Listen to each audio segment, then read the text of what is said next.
다이브TV 복잡한 세상 명쾌한 통찰. 리서처 K가 AI 도구를 활용해 경제, 금융, 지정학의 심층을 탐사합니다. 데이터가 말하는 것과 말하지 않는 것을 함께 읽어나가요. 네, 복잡한 세상 명쾌한 통찰. 딥다이브TV의 리서처 K입니다.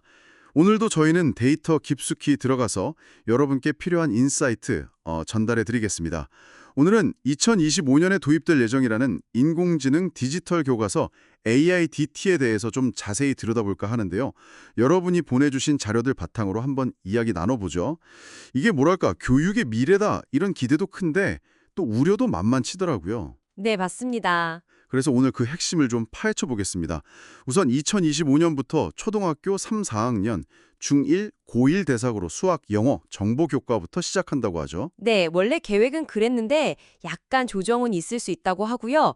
정부가 그리는 큰 그림은 역시 AI를 활용해서 학생 한 명 한 명에게 딱 맞는 그런 초개인화 학습을 구현하겠다는 겁니다. 초개인화 학습이요? 네, 핵심 기능은 AI가 학생의 수준이나 학습 속도, 또 흥미 같은 걸 분석해서 맞춤형 콘텐츠를 제공하는 적응형 학습이 있고요.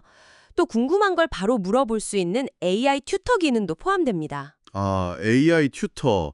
그럼 교사들 입장에서는 어떤 도움을 받을 수 있는 건가요? 교사들에게는 이제 AI 보조교사 대시보드라는 걸 제공해서요. 학생들 학습 현황을 좀 실시간으로 파악하고 개별 맞춤 피드백 주는 걸 돕거나 행정 업무 부담을 좀 덜어주겠다는 그런 구상입니다. 들어보면 상당히 이상적인데요. 그 학생 스스로 학습을 이끌고 자율성, 또 뭔가 해냈다는 느낌, 유능감, 이걸 통해 동기부여를 해서 자기주도 학습 능력을 키운다는 그 자기결정성 이론에 기반한 접근법 같기도 하고요. 네, 맞아요. 이론적으로는 그렇죠. 특히 좀 학습에 어려움을 겪는 학생들한테는 맞춤 지원을 통해서 교육 격차를 줄일 수 있다는 기대도 분명히 있습니다. 기대는 큰데, 근데 또 이게 현실은 다를 수 있잖아요? 그렇죠. 벌써 좀 우려되는 사례가 나오고 있죠. 대표적인 게 스웨덴인데요. 아, 스웨덴이요. 거긴 디지털 교육 되게 앞서갔던 곳 아니었나요? 네, 그랬었죠. 그런데 최근에 오히려 종이책이랑 손글씨 쓰는 교육을 다시 강화하는 쪽으로 방향을 틀었습니다. 왜냐하면 디지털 기기 사용이 너무 늘면서 학생들 문해력이나 집중력이 오히려 떨어지는 문제가 나타났기 때문이에요. 문해력 저하요? 디지털 기기를 쓰는데 오히려. 네, 디지털 기기 과용의 부작용이라고 볼 수 있겠죠. 경고등이 켜진 셈입니다. 그 스웨덴 사례는 시사하는 바가 크네요. 단순히 기술을 도입하는 게 문제가 아니라 이걸 실제 교육 현장에서 어떻게 쓰느냐가 정말 중요하다는 뜻 같군요. 맞습니다. 그리고 또 하나 걱정되는 게 AI가 답을 너무 쉽게 빨리 찾아주니까요. 학생들이 깊이 생각하는 능력? 그러니까 비판적 사고력이나 창의력이 저해될 수 있다는 우려도 있어요. 아, 얕은 학습의 위험이군요. 스스로 고민하고 답을 찾아가는 그 바람직한 어려움이 줄어든다는 거죠. 네. 깊이 있는 학습에는 좀 방해가 될 수 있다는 거고요. 또 장시간 스크린에 노출되는 게 아직 뇌 발달이 진행 중인 학생들에게 어떤 영향을 미칠지, 특히 언어 발달이나 주의력 같은 부분에서요. 장기적인 영향도 좀 면밀히 봐야 할 문제입니다. 그렇군요. 기술 접견성 문제도 있을 것 같아요. 그냥 기기만 나눠준다고 다 해결되는 건 아닐 텐데요? 당연하죠. 가정마다 인터넷 환경도 다르고 또 부모님의 디지털 활용 능력 차이도 분명히 존재하거든요. 이게 결국 새로운 형태의 교육 불평등, 이른바 2차 디지털 격차를 만들 수 있습니다. 2차 디지털 격차. 네.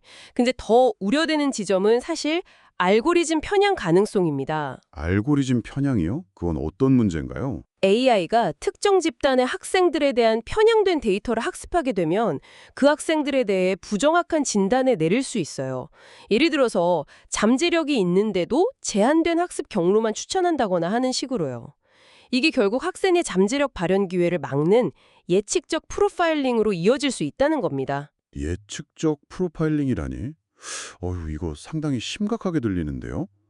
단순히 성적 데이터만 쓰는 게 아니라면서요?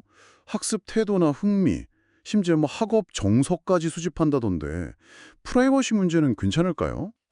그게 정말 민감한 부분입니다.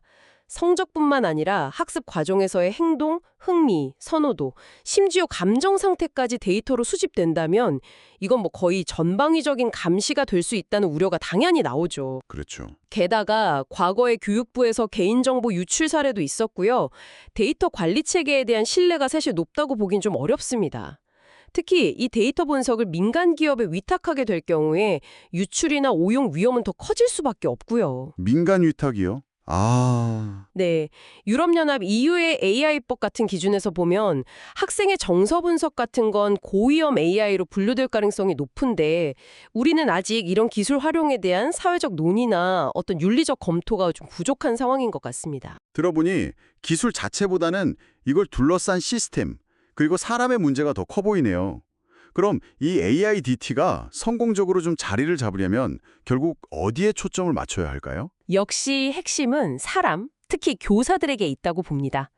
기술 수용 모델 TAM 관점에서 보면 교사들이 이 기술이 정말 유용하다, 인식된 유용성이고 또 사용하기 어렵지 않다, 인식된 사용 용이성이라고 느껴야 실제 현장에서 잘 활용될 수 있거든요. 근데 현장에서는 아직 그 효과에 대해서 반신반의하는 목소리가 많다고 들었어요.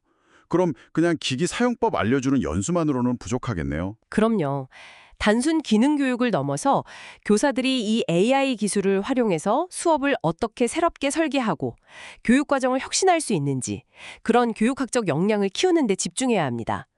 교사를 단순히 기술 사용자로만 볼 게 아니라 학습 경험 설계자로 보고 그에 맞는 지원과 존중이 필요한 거죠. 학습 경험 설계자요? 네.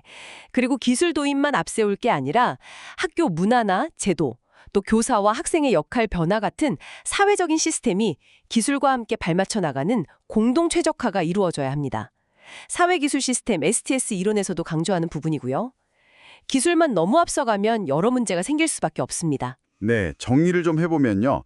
AIDT, 인공지능 디지털 교과서는 분명 초개인화 학습이라는 혁신적인 가능성을 보여주지만 동시에 스웨덴 사례에서 봤듯이 문해력 저하나 얕은 학습 같은 인지적 문제, 또 디지털 격차 심화, 그리고 아주 민감한 데이터 프라이버시 침해 같은 만만치 않은 과제들을 안고 있네요.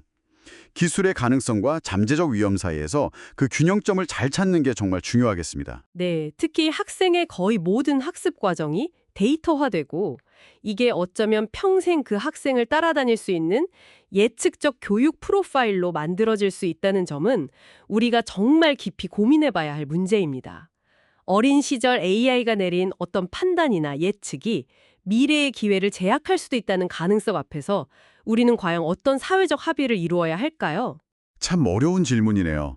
여러분은 이 새로운 교육 방식, AIDT에 대해 어떻게 생각하시나요? 이 기술이 가져올 미래에 대해 각자의 질문을 한번 던져보시면 좋겠습니다. 숫자 너머의 진실은 언제나 우리 곁에 있습니다. 다음에도 더 깊은 분석으로 찾아뵙겠습니다. 구독과 알림 설정으로 딥다이브의 동료가 되어주세요.